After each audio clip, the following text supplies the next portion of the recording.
All right, guys, we're going to get going if anyone comes in, though. So first talk today, just listen up, guys. First talk today is from Josh. He's as head of athletic and physical development and health at St Helen and St Katherine School for the past 5 years, previously at Marlborough College, and he's currently taking his professional doctorate here at Leeds Beckett University. Thank you very much, Graham. Thank you everyone for coming. So the aim of this talk is to really just share my experiences in the past 5 years and think around giving examples of practice, reflect on the role, some of my learnings and some of my experiences, and then look at the challenges around these roles and what might be the next steps for these things. A little bit about my background. So yeah, I'm currently on the first year in terms of my professional doctorate here at LBU, and then other experiences around sport and other schools as well, and lots of like early startup programs is how I describe it. So a little bit of context around the school. So it's a day school, independent girls' school that I work at. We have a tiny little bit of year 5 and 6, and a full secondary school from that point.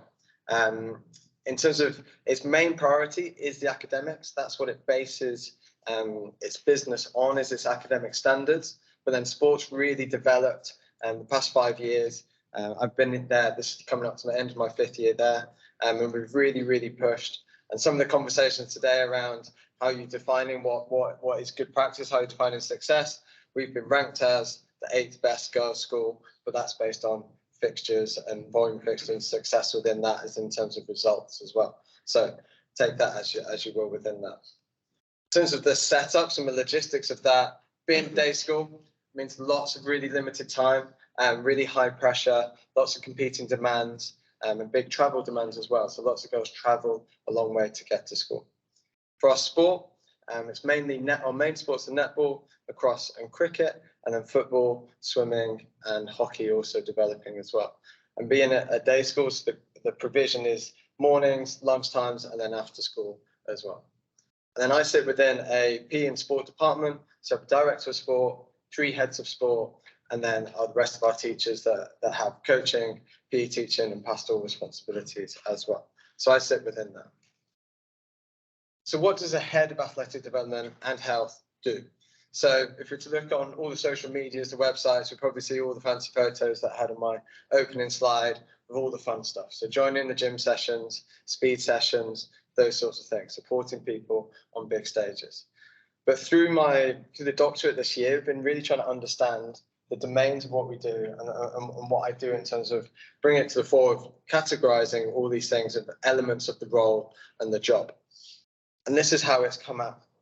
So we split some of these things up, and you could say some of these domains are within the overarching mode of either athletic development or S&C, but this is how I've split these things up. So domains are athletic development, which I'm categorizing as the infrastructure, the development and the strategy.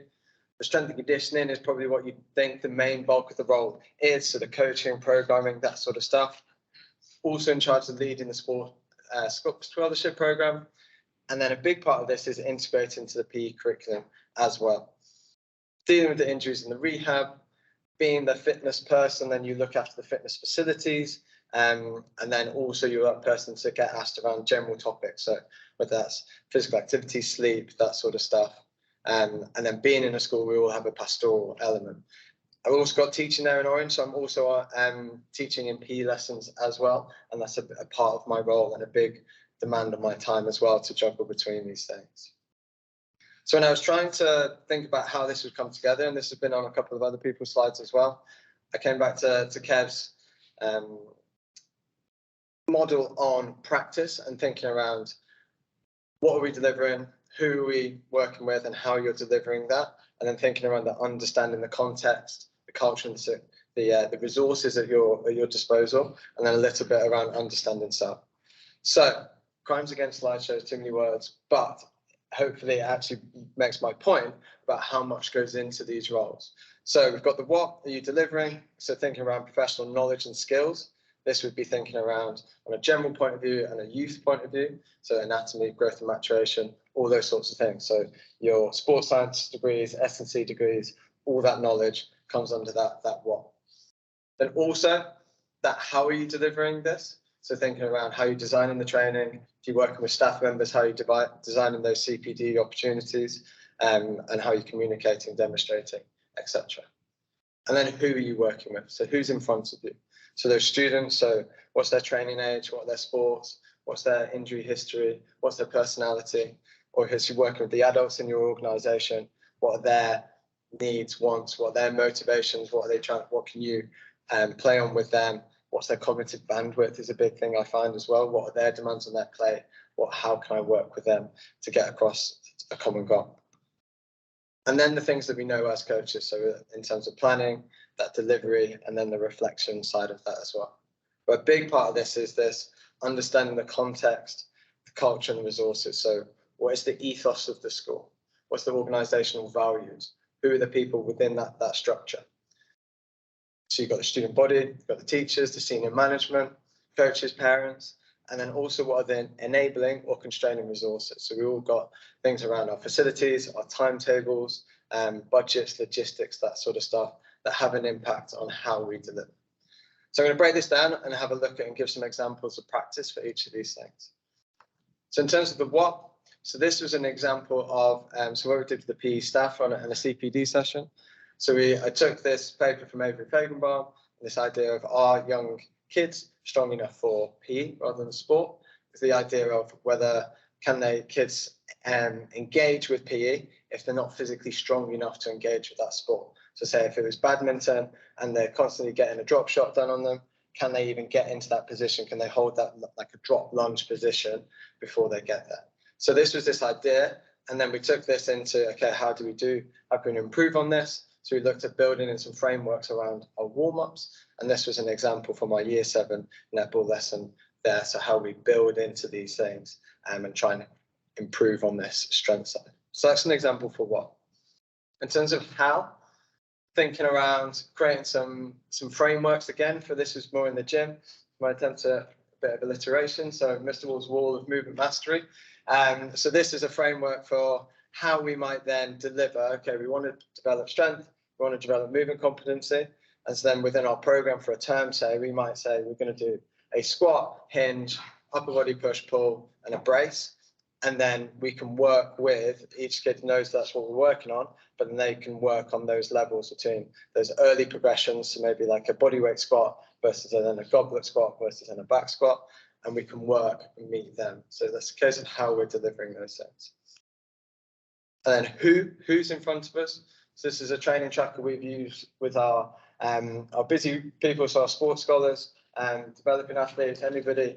So we have a look at this, and I might think, so on that Thursday, we've got strength and conditioning. I might think I only see this girl once a week, but then I could very mistakenly think, oh, I didn't see her enough, or I don't get to work with her enough, even though she's a sports scholar, until I do this, and I find out she's a Brazilian Jiu-Jitsu monster, and does 7 hours a week of it, and probably she doesn't need a whole load more of S&C within that. So how do I work with these people and around there? My favourite on this is, I have to teach my dad how to swim. I should put that in there as well. Good practice. And then the stuff we see. So the delivery side of things. So how we've got all those things of who we're working with, how we're going to deliver it, and then what does it look like on the ground. So we're working with the young kids, the Year 7s, Year 5, 6s, working PE, working with our senior people, so our sixth formers, sports scholarships, all those sorts of things there. And in terms of understanding context, so this was an example for context in terms of, as me as an S&C coach, this was pulled from our sport website. It's a little bit difficult to see, but these were all the fixtures for the first 3 weeks after Christmas break this year. So I'm thinking with my S&C hat on, they've done nothing for 3 weeks, especially over Christmas. And then we're coming back to this. And this is what it looks like. So how am I working with the kids themselves? What am I doing with my sessions? Am I thinking I might have thought I'm going to do my full first week back, we're going to build this up. Am I going to take my time with how am I doing my sessions? How am I talking to the coaches as well? So those heads of sport, have they got a full understanding of this picture? Have they recognized this as well? So there's all these things around how we're working with people and understanding that context there. So that's that crash course in the who, what, and how. So moving on a little bit, what's the focus for athletic development in schools? And I think there's such a huge subject and so many areas that you could go into, but fundamentally it's about supporting others. And my key questions would be, why is athletic development in your schools? If you've not got it yet, why are you bringing it in? And then think about that context. So what's this ethos of the school, the sports, and then the role itself, and then the practitioner that you bring in, because that's going to add an element of difference as well. And then this has cropped up a little bit today as well. So this idea of participation or performance, where are you focusing on as well? And again, how can that program be implemented within the context? So a couple of examples for either end of this. So it could be about this case for performance. So it might be supporting your high performers for current and future success and setting things up. So from a business side of things, if you're in with James's talk in here earlier, the schools love stuff that they can market and sell and show off. So we had Phoebe left last year. She's got a training contract with Team Bath, and then she's made it into the England Futures program. So that is fantastic. And she was a brilliant athlete, and it was great to support her. And then currently we've got Matilda in the program as well. And we've had some really nice, very tangible results in terms of the differences from the S&C programs into her PBs and her performances on the water as well. So that's sort of the top end, the fancy stuff, probably more the classical S&C stuff. But then also the case for participation, my second crime against slideshows, too many words. But the thing on the right was a little chapter. I asked the girl that she came in up in sixth, and she was somebody that took a lot of convincing by her friends to come and chat to me. And then this was her lived experience following this year of training. So she talks around that she thought exercise was a source of anxiety, that's something that she wasn't good at. The gym was something to be scared of. But then once we worked with her and give her a program that was relevant to her and helped her through it, that she began to feel healthier mentally, sense of pride with what she did, relief from the academic pressures. And in hindsight, she wished she'd started sooner as well. And then on the left was just a nice little postcard that girls do occasionally, and talking around making the gym a comfortable and welcoming atmosphere, which might not be the case if you were like thinking about being loud, banging, S&C side of things. How you could start talking around how you create your environment to be supporting both sides. So for me, this is just as important, if not more important, than the performance side as well. So is it possible to support both? It definitely is. We just got to think about the breadth of the support you want to give. All of these things take away time. And my reflections has been 5 years into a program that there was a blank slate. Each of these things require a lot of creating, which I don't think people appreciate within the rest of the department or senior management. The amount of time it takes to create blank stuff. So in the case of creating, what does those frameworks, creating that wall, Mr. Wall's wall, those sorts of things need a lot of time. And then each year you're developing on that. You're creating new iterations, evaluating it, reflecting on it. It takes a lot of experimenting. So each of those things that you set up then require constant upkeep and care as well. So just be careful on the breadth of what you decide to do.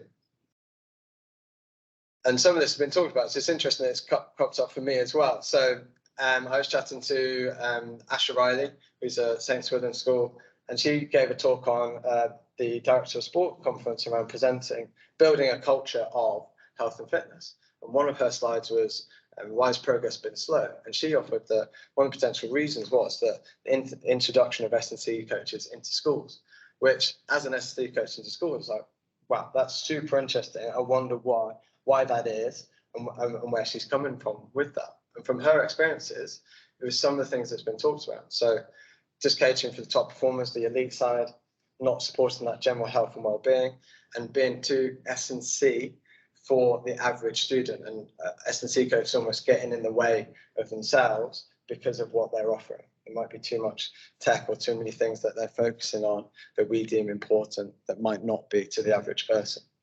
So in my opinion, I think we need to see the bigger picture of youth health, fitness, participation, lifelong physical activity, and that you just have to work with your PE and sport department to create this.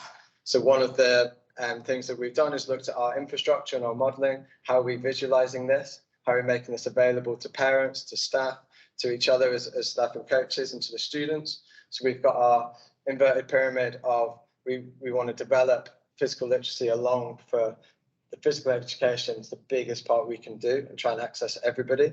And then from that, we've got our extracurricular clubs, then our school sport S&C, and then we have a DAP, which is like, they're not sports scholars, but they're kids that want to be involved in a program, and then our sports scholars as well. And then on the right, it's just the little pathways through the year groups, how they can access each of those things. In terms of taking this forward, I'd like to acknowledge that hopefully you can see that how much potential there is around impact across school life. So many different year groups you can access, different cohorts of people that you can have impact on, but it's also a massive subject area and it needs a lot of planning. So if you're thinking about bringing this in, we're currently working on it. It needs a lot of support and resourcing as you're going. The challenges to this are that these are novel roles. S&C is not the oldest industry, and then to schools as well, it's also very new to them. So they don't know how it quite fits within their existing structures. So where does that role fit? Is it on the support staff side of things? Is it on a teaching staff side of things? What are their job responsibilities? So when you're looking at the job spec, how many of the general requirements, general school requirements are on there? And then the departmental sport side of things versus those athletic development role specifics, because you could spend your whole role just on the athletic development side. From my experience and what I see on the job specs, there's a whole load of general stuff that they like to add in on there, and they might not be understand the consequence of that or what they're missing out on that. And so schools are to start to dip their toe in. So hopefully, as an industry, we can start to show off what we can do and what the potential is. But at the moment, generally seeing like more grad type roles for maybe what are actually head of type roles, and aren't being rewarded as they should be or could be. So to do, for me, it's about understanding, defining these domains, responsibilities, and understanding those ethos of those schools for various different types of schools. So day schools, boarding, single sex, mixed. What do those schools need? And then work with those schools and those key stakeholders to help educate them on these roles, the value, the benefits, the opportunities there, and then have some clear structures. So if you're going to hire for a head of, that's what this looks like. If you're hiring for a grad, that's what this should look like. And to tie it off, this is my own lived experience. So before my role, the school decided that they wanted to upgrade their facilities. So they rebuilt the sports centre, sports hall, and a fitness suite. And then they realised they needed somebody to be in the fitness suite, so they hired a receptionist. And from what I understand, it was just some old lady that just didn't know, just put "do not use" signs on everything, and it was very backwards from what my understanding was. And then they got a new director of sport. She realised a gap there, and there was a need, so created a head of athletic development and health role. And it started out as a part-time contract, 30 hours on the support staff side of things, and they're the key responsibilities around it. So that what we think, the S&C side of things, manage the fitness suite because that's what they had with the receptionist. So I think the senior management thought that's a key part of that job. And then education of the PE staff. Within 3 weeks, got made full-time because they realised, oh, actually, there's a big need for this and there's a lot we can actually do. And then we started getting into thinking around how do we integrate with the PE curriculum? What can we do? The frameworks that we can integrate, like the warm-ups and those sorts of things. And eventually that led to a full-time contract on the teaching side of things, which was brilliant in terms of all the things that comes with that. So like pay scales and pension, that sort of stuff was brilliant for me, but then brought with it a whole load of things around the responsibilities for that, the expectations of that. So I now teach like a 90% PE timetable alongside what I do my job. So there's a consequence to accepting those things as well. And where I'm at now, still having those conversations around role domains, responsibilities, and the support there, and trying to work these things out.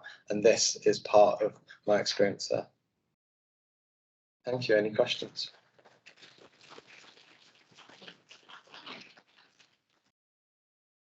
That was great, Josh. I don't know how you do it all in terms of all that.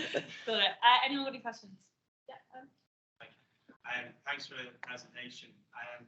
Just looking and listening, there's obviously lots of really tangible examples around that athletic development piece. lots of really marketable images. There's a clear identity there.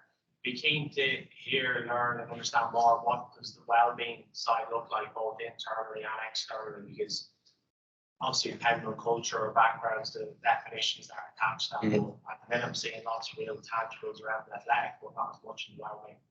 And that'd be my work on. So that currently my actual project is going to be on around supporting student athletes and using that as our initial standpoint and how we work with key stakeholders to then develop that support.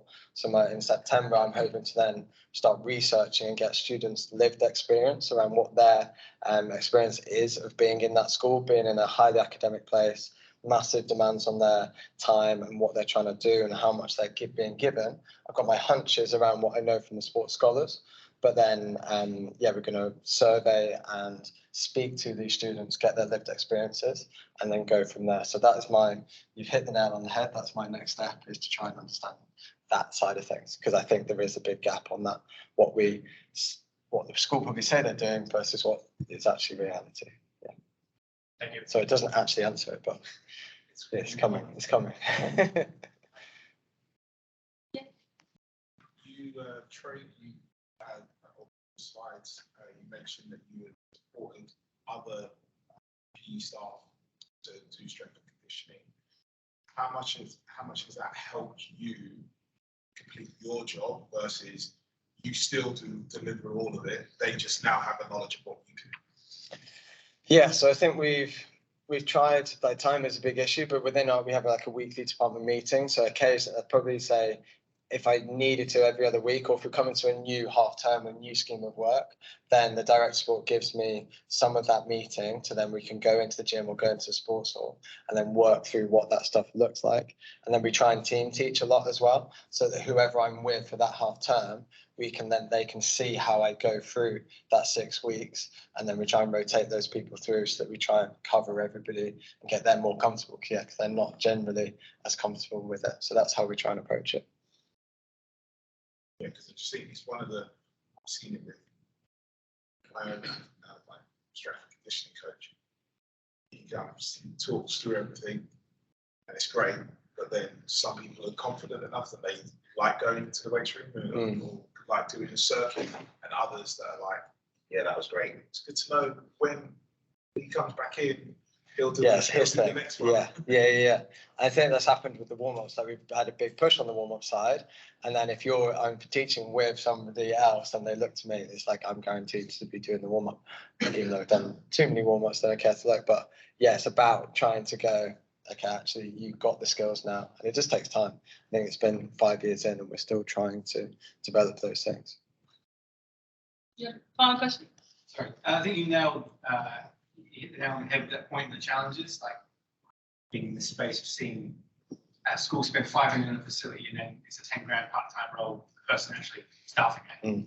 Do you think, I mean, first of all, it's obviously, you said maybe not understanding because there's all these generalizations added on to the S&C person, but is there a bit of a lack of imagination or vision from the person who goes in that role as to how they can add value to the school's environment and grow that role and grow a department?